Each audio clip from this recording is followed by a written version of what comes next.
Good afternoon and welcome to the COVID-19 update on Channels Television. I'm Millicent Walker. First, some of the highlights.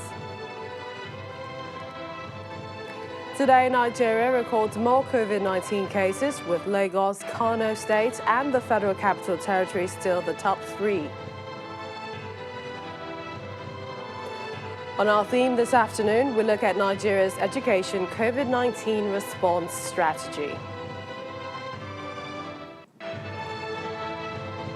And the United States COVID-19 death toll passes 100,000 in less than 4 months.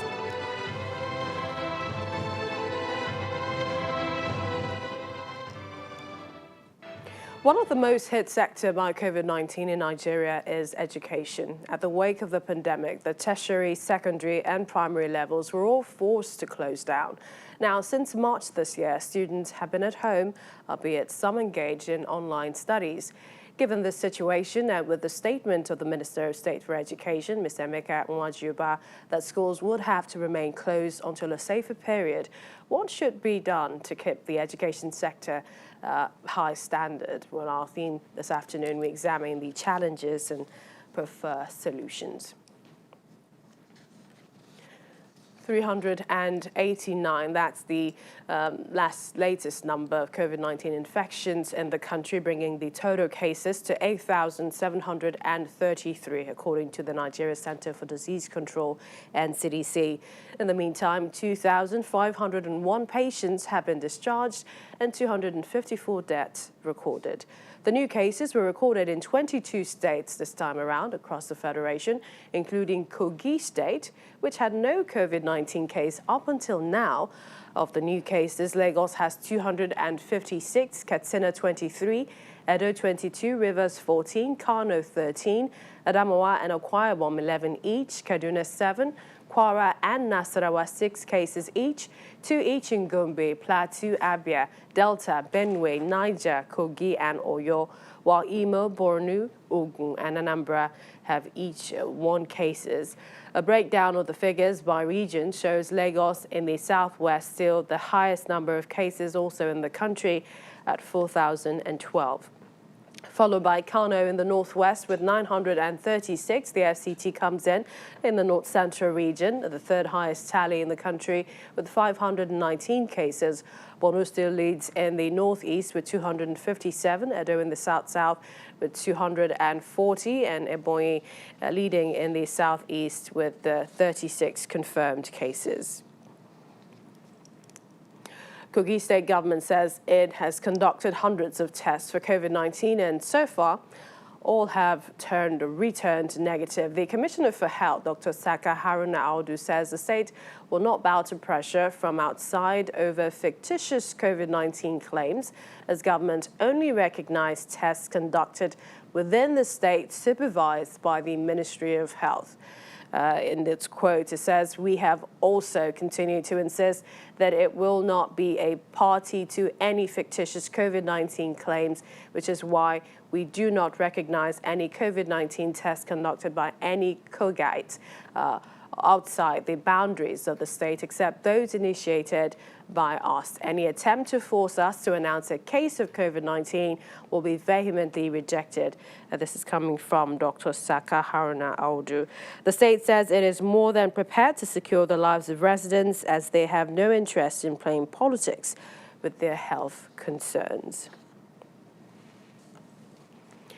The ban on religious gatherings in churches and mosques has been lifted, and that is in Ondo State. The governor, Mr. Rotimi Akeredolu, revealed that churches could hold their services only on Sundays, while mosques are to open for worship only on Fridays. He warns that all precautions against COVID-19, wearing a face mask, social distancing must be strictly observed.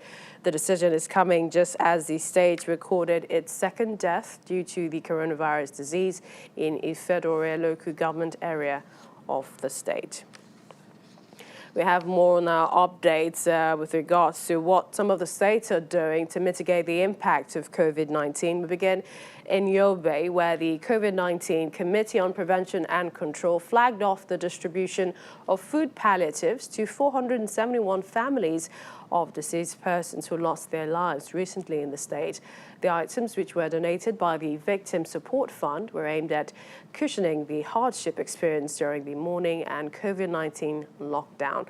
Governor May Mala Buni, represented by the Executive Secretary of the State's Emergency Management Agency, called on beneficiaries not to sell out the palliatives.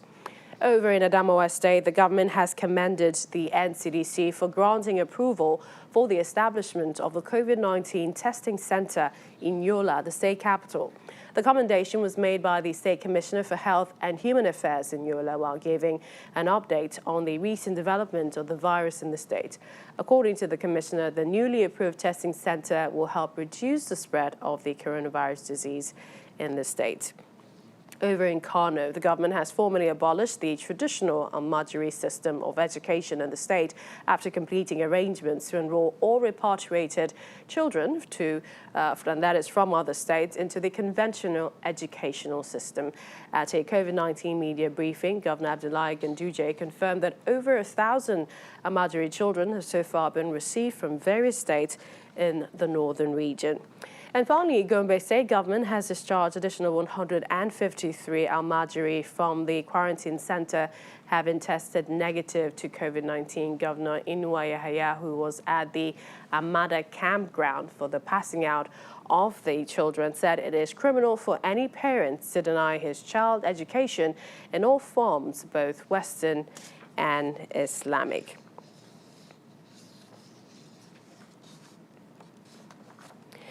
And we have more on the discussions, and this is with regards to what's happening in Nigeria. Joining us, we have Dr. Dayo Ajibade. He is a public health physician. He joins us from our Abuja studio. While here in Lagos, we have Dr. Rike Ogunyemi, also a public health physician. We'd like to welcome you both to the program. Thank you. All right, glad to have you. Let's begin with you, Dr. Ajibade. It's more and more cases we're seeing as people are trying to get back to their lives, to the normal. How would you say we're managing things here in Nigeria? Well, I got to say, and thank you for having me on, I've got to say it's been quite gratifying that we haven't had it as badly as the rest of the world, the Western world in particular. People are getting back into work and, of course, trying to keep social distancing, and, of course, the government is playing its part. So I would say that we've done a lot better than most other places, especially the United States. Let's come to you, Dr. Ogunyemi, and that is with what's happening in Lagos. Lagos is still witnessing, tons of cases, and we were warned that we're going to see 200 to 300, projected every day. So, well, in Lagos, it's the center of excellence, and the population in Lagos is actually quite large. So if you're looking at other states, if they're having one case, we will probably be having 10 cases. You also have to bear in mind the fact that in Lagos, it's a bit difficult to actually obtain the social distancing, directive. Be that as it may, I know people are trying their best, especially to keep up with the mask. At least you see, well, not everyone, but at least if you line up like 10 people, probably 6 out of the 10 will try to put on their mask, even if it's not effectively worn, but be that as it may, I think people are just happy to be back out there to be able to get on with their lives. You're right. Let's get back to Dr. Ajibade, and I'd like to draw your attention to some of the revelations by the NCDC DG yesterday, talking about a new study that the longest viability period of the coronavirus is 10 days. I mean, this apparently changes a lot of things, especially looking at our case management system. Yes, we used to think it was 3 days maximum, and that's for hard surfaces and in the air for minutes to 2 hours. But this really, really changes a lot of things, which emphasizes the importance of hygiene and practicing all the habits, all the practices that the government and other experts have told us about. So no, you cannot be relaxed or laxed on this. As there were people wearing gloves, that's another good example. People would use a glove and they use it the whole day. In fact, when we were miking up, I was asking them if it was the gloves they were using to mic me up was new. I said, was I the first person they were using for? And they said yes, because the truth is, these viruses can stay and endure for much longer than we had expected before. So it still underlies the importance of really paying heed to the instructions and the warnings that are going on, because it is not over yet. We've been lucky, we've been fortunate, the government has worked very well, but it's not over yet.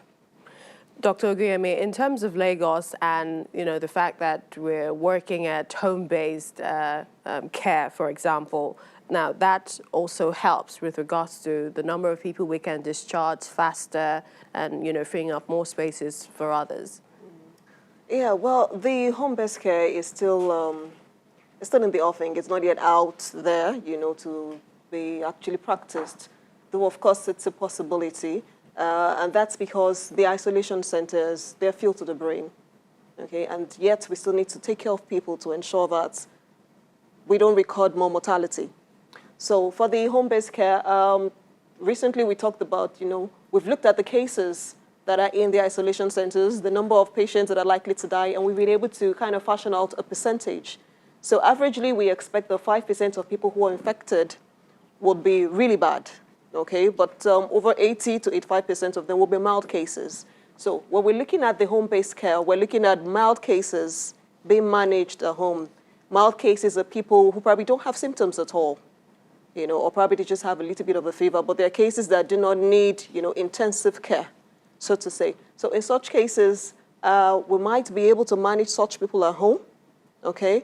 But then a lot of caution in home-based care, because if the patient is being managed at home, if you do not practice self-isolation, ideally as it should be practiced, we're looking at affecting other household members.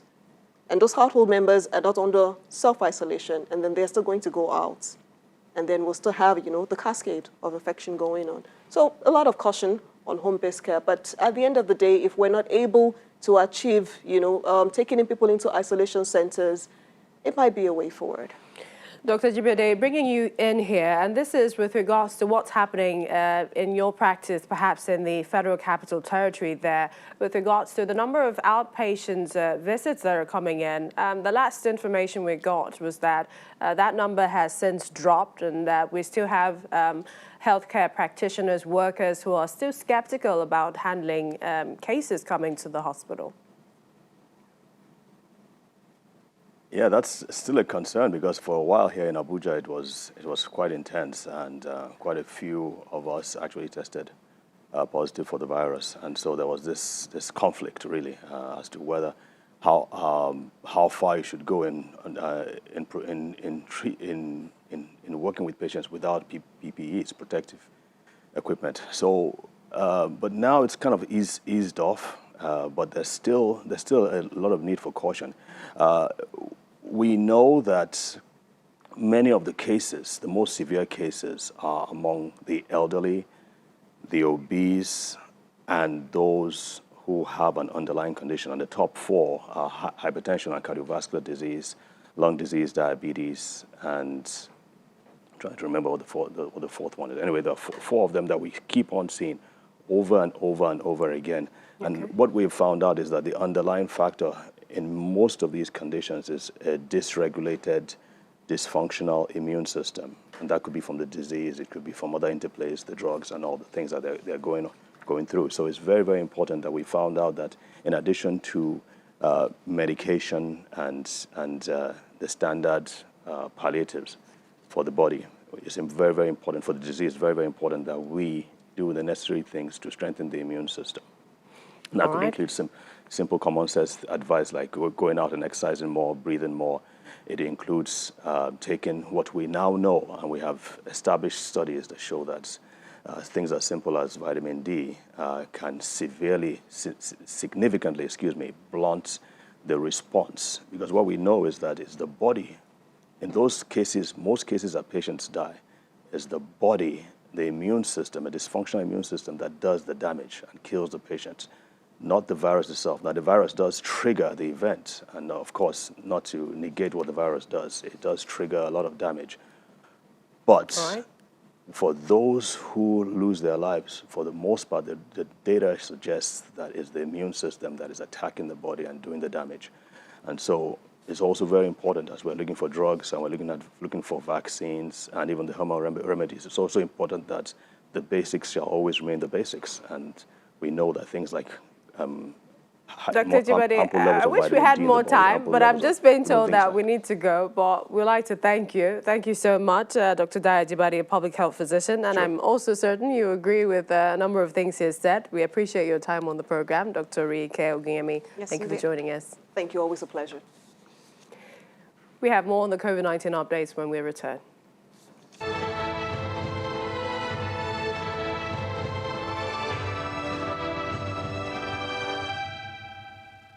Welcome back. As government releases guidelines for the reopening of schools, there may be need for more information and enlightenment for students in the country. A psychologist and scholar, Dr. Law Mefo, is of the opinion that there's still more to be done in terms of preparing the mindset of students before reopening can be achieved. He adds that parents should also be carried along in the preparation for school return. I don't think that they are receiving a specific policy targeted at children. Because if you listen to the promos, produced and aired on behalf of these agencies on national televisions, you don't find specialized messages targeted at children. That is one. And in the policy documents themselves, if you study them, there are no specific measures of things that must be done, particularly for children. So it is left, to the families, to the parents, to really handle, and they are the ones that are grappling with it. They need to talk with experts.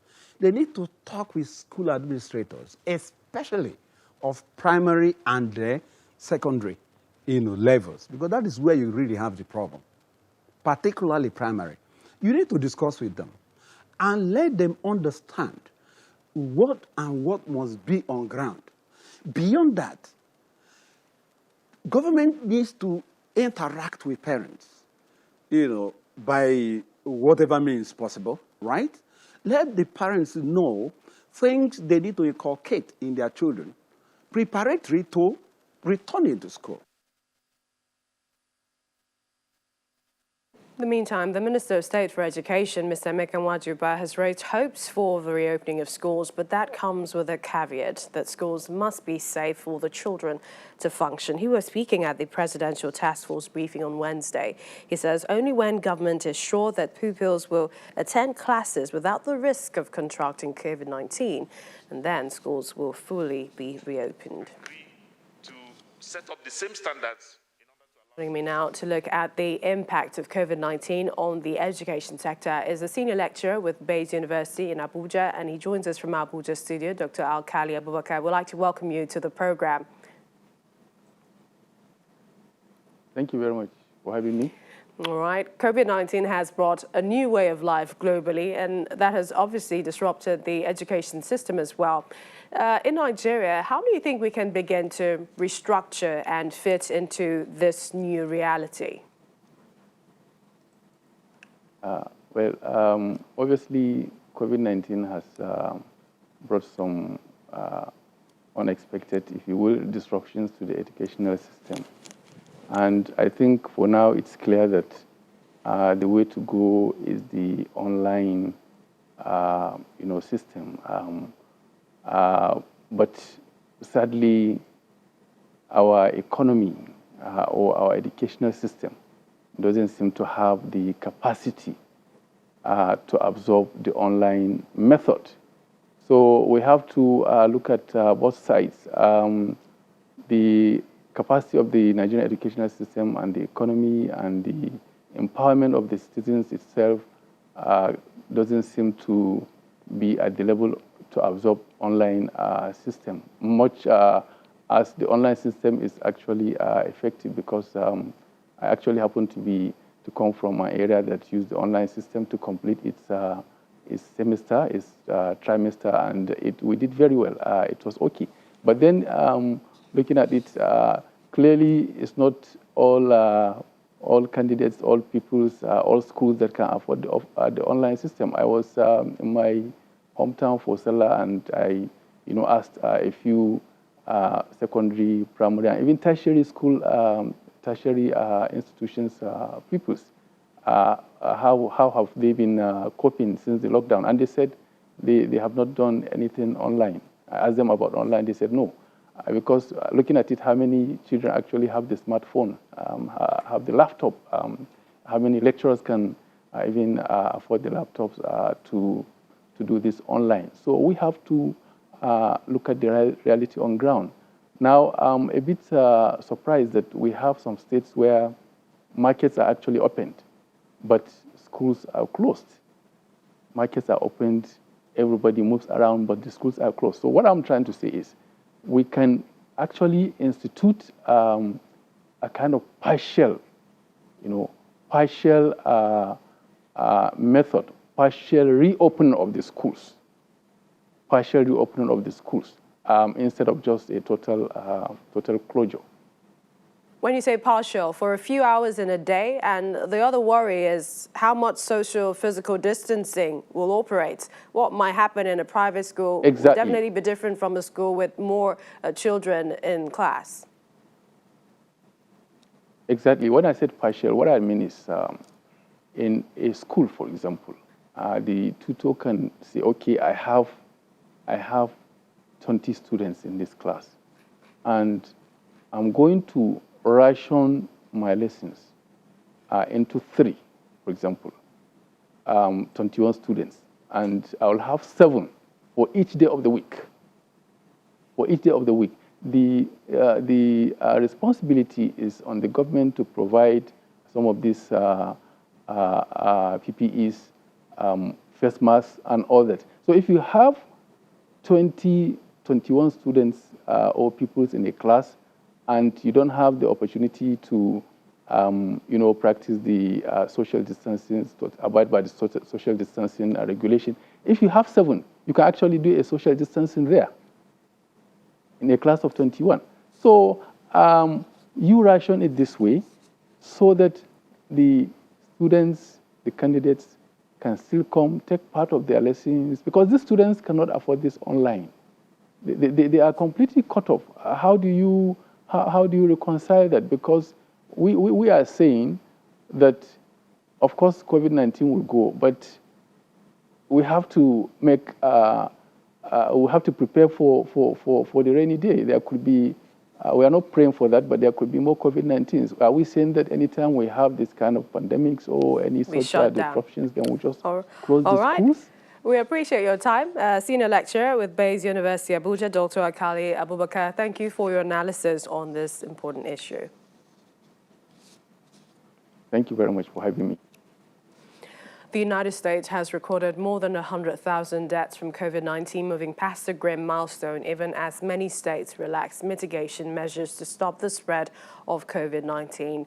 The U.S. has recorded more deaths from the disease than any other country in the pandemic, and almost 3 times as many as the second-ranking country, and that's Britain, which has recorded more than 37,000 COVID-19 deaths. In less than 4 months, the United States has passed 100,000 deaths in the coronavirus outbreak. That's more fatalities than any other country, while its 1.69 million confirmed infections account for about 30% of all cases worldwide. Globally, there have been 5.6 million people recorded as infected and 354,983 deaths since the virus emerged in the Chinese city of Wuhan late last year. South Korea, which was the first hotspot of the virus outside China, but had managed to bring new infections down to a single-digit trickle.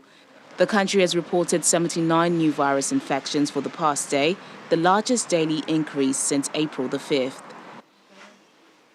Over in Russia, the country has confirmed 8,371 new infections and 124 deaths linked to the coronavirus in the past 24 hours, slightly more for both of those counts than the previous day. The number of coronavirus cases in the Arab Gulf region has passed 200,000 as the largest economies, Saudi Arabia and the UAE, have begun to ease restriction. So what happens after a COVID-19 sample is collected? After collection, samples are placed in a transport tube, carefully packaged, transported to the nearest lab within the NCDC laboratory network for testing. Take responsibility is the message from the center. Go to their website. It has a lot of information and guidelines. Also, the World Health Organization has those updates, national, international strategies, indeed, to handling the pandemic. Our website, channelstv.com, also has the latest on the pandemic, and you can find several news there. That's www.channelstv.com. That's our update this afternoon. We come again with another update at 6 p.m. Until then, stay safe. I'm Millicent Walker.